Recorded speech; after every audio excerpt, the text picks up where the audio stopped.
Resort web சீரிஸ்ல நடிச்ச அனுகிரகா தனக்கு சம்பளம் தரலன்னும் விஜய் தன்னை அவதூறா பேசினார்னு ஒரு குற்றச்சாட்டை வச்சாங்க.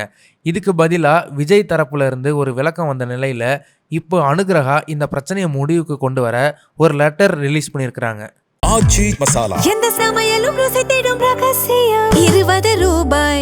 அனுகிரகா அவங்க இந்த அறிக்கையில் அவங்க என்ன சொல்லியிருக்காங்கன்னா, தன்னோட எதிர்காலம், மனநலம் மற்றும் குடும்பத்தோட நலனை கருதி இந்த சர்ச்சையிலேருந்து முழுமையாக விலகிறதா அவங்க முடிவு எடுத்திருக்கிறாங்க.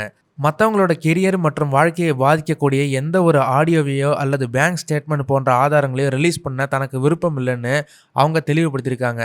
தயாரிப்பு நிறுவனம் கேட்டுக்கிட்டதாலையும் மற்றவங்க அந்த வீடியோக்களை டெலீட் பண்ண ஒத்துக்கிட்டதாலையும் தானும் வீடியோக்களை டெலீட் பண்ணதா சொல்லியிருக்கிறாங்க. முக்கியமாக இந்த சீரீஸை தயாரித்த குளோபல் வில்லேஜர்ஸ் தயாரிப்பு நிறுவனத்தோட பெயரை இதில் இழுக்கப்பட்டதுக்காக அவங்க மன்னிப்பு கேட்டிருக்காங்க. அவங்களோட நோக்கம் இந்த நிறுவனத்தோட பெயரை கெடுக்கணும் அப்படிங்கிறது கிடையாது. சில தனிநபர்களோட தவறான கையாளுதல் மற்றும் தகவல் தொடர்பால தான் அவங்க பேர் இதில் வந்ததா சொல்லியிருக்காங்க.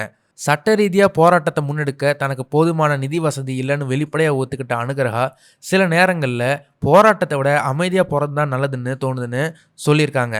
தான் ஏற்கனவே பகிர்ந்த வீடியோக்கள் எல்லாமே அங்கே நடந்த அவமரியாதையான பேச்சுக்களால் ஏற்பட்ட எமோஷனல் பெயின் காரணமாக போட்டது தான் அப்படின்னு விளக்கியிருக்கிறாங்க.